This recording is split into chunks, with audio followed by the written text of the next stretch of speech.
Hello everyone, welcome to the sarkari job channel. So आपकी ग्रामीण दास सेवक की जो वैकेंसीज़ हैं उसके नोटिफिकेशन रिलीज़ कर दिए गए हैं। पोस्ट ऑफिस में आपकी 3 वैकेंसीज़ रिलीज़ कर दी गई हैं और जिसमें आपको कोई एग्ज़ाम देने की ज़रूरत नहीं है और कम ही क्वालिफिकेशन मतलब कम पढ़े लिखे लोगों के लिए भी बहुत अच्छी ये अपॉर्चुनिटी है, बहुत अच्छी जॉब है। तो जिन्होंने भी चैनल को सब्सक्राइब नहीं किया, चैनल को सब्सक्राइब ज़रूर कर दीजिए, क्योंकि आपका एक सब्सक्राइब मेरे लिए बहुत इंपॉर्टेंट है, क्योंकि मैं आपके लिए इतनी अच्छी अच्छी इन्फॉर्मेशन लेकर आती हूँ जिससे कम कम से कम जो जिनके पास क्वालिफिकेशन है उनको भी जॉब मिल जाए और बिना किसी एग्ज़ाम के। ठीक है, तो अगर आपको अच्छी लगी वीडियो तो लाइक एंड शेयर ज़रूर कीजिए और चैनल को सब्सक्राइब ज़रूर करें। तो जैसा कि आप ये नोटिफिकेशन देख सकते हैं, यह ग्रामीण दास सेवक ऑनलाइन एंगेजमेंट शेड्यूल जुलाई 2024, जिसमें आपकी पोस्ट है ग्रामीण दास सेवक, जिसके अंदर आपके आते हैं branch post master, assistant branch post master and डाक सेवक। ये 3 पोस्ट हैं आपकी। ठीक है, अगर आपको एक साइट अभी बता देती हूँ, ये जो आप देख रहे हो इंडियन पोस्ट gds.online.government.in पर जाकर आपको वहाँ पे अपना फॉर्म जो है ऑनलाइन वहाँ पे सबमिट करना है। तो ये ध्यान से आप देख लीजिएगा। अब मेन टॉपिक पे आ जाते हैं।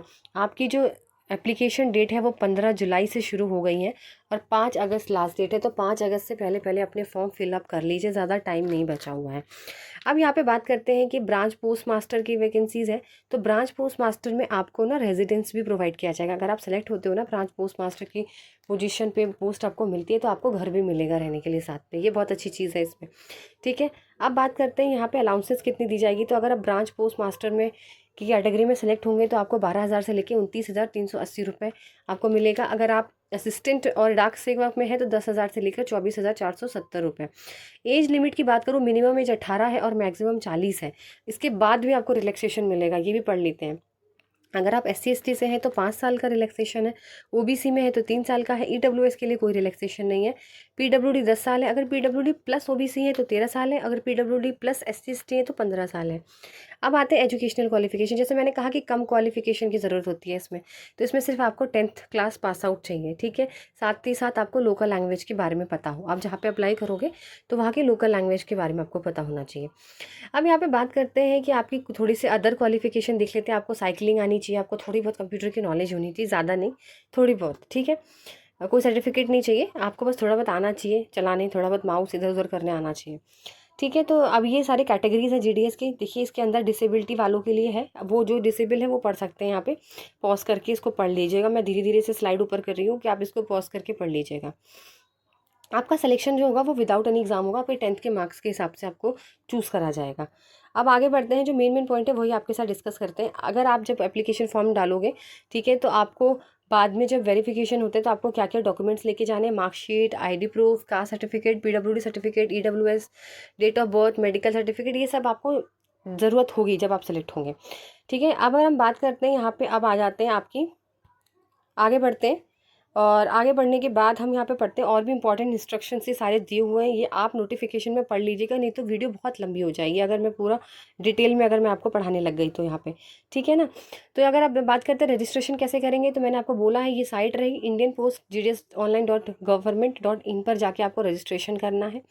ठीक है, अपना मोबाइल नंबर, ईमेल एड्रेस बिल्कुल सही डालिएगा, डुप्लीकेशन नहीं होना चाहिए किसी में। ठीक है, ईमेल ID, आधार नंबर, ये सब चेक करके डालिएगा। यहाँ पे आपकी 10th की मार्कशीट, आपके फ़ोटोज़, आपका सिग्नेचर यहाँ पे ढंग से पढ़ लीजिए। स्कैन फ़ोटो आपकी लेस देन 50 KB होनी चाहिए, सिग्नेचर लेस देन 20 KB से कम होना चाहिए और 100 रुपये फ़ीस आपको देनी है। और जो फीमेल्स हैं, SC/ST है और PWD है और ट्रांस वुमेन्स हैं, उनके लिए कोई भी फ़ीस यहाँ पर नहीं है। बाकी जनरल कैटेगरी के लिए और OBC के लिए 100 रुपये फ़ीस है। ठीक है, और बाकी किसी के लिए यहाँ पे कोई भी फ़ीस नहीं है। तो इस तरीके से आपको ऑनलाइन यहाँ पे फॉर्म फिलअप करना है। रिसेंट की फ़ोटोग्राफ होनी चाहिए, ये पढ़ लीजिए। ये पूरा क्राइटेरिया इन्होंने दिया हुआ है कि कैसी फ़ोटोग्राफ होनी चाहिए, कौन से फॉर्मेट में होनी चाहिए, क्या क्या होना चाहिए। ठीक है, अगर आपका कोई मिस्टेक हो जाता है तो विंडोज़ ओपन करी जाएंगी फॉर्म करेक्शन करने के लिए, उसके लिए कोई चिंता मत करिए। उसमें डेट दी हुई है, ये जो मैंने 8 अगस्त बोली है वो उसके बाद आपको 1-2 दिन दिया भी जाता है एडिट करने के लिए, करेक्शन के लिए। तो अगर आपको और भी कोई डाउट है तो वो आप मुझसे पूछ लीजिएगा, आपको इमीडिएटली रिप्लाई मिल जाएगा। और देखिए, मैम लोकल लैंग्वेज की बात कर रही थी कि लोकल लैंग्वेज कैसी समझ में नहीं। जैसे अगर आप आंध्र प्रदेश के सर्कल में अप्लाई करोगे तो आपको तेलुगु आनी चाहिए, आसाम है तो असमीज़ आनी चाहिए, इस तरीके से। बिहार है तो हिंदी आएगी, छत्तीसगढ़ है तो हिंदी, दिल्ली है तो हिंदी, गुजरात है तो गुजरात, हरियाणा है तो हिंदी, हिमाचल है तो हिंदी। मतलब ये देखिए लैंग्वेज है, आप जहाँ से बिलोंग करते हो बाकी लोकल लैंग्वेज आपको आनी चाहिए।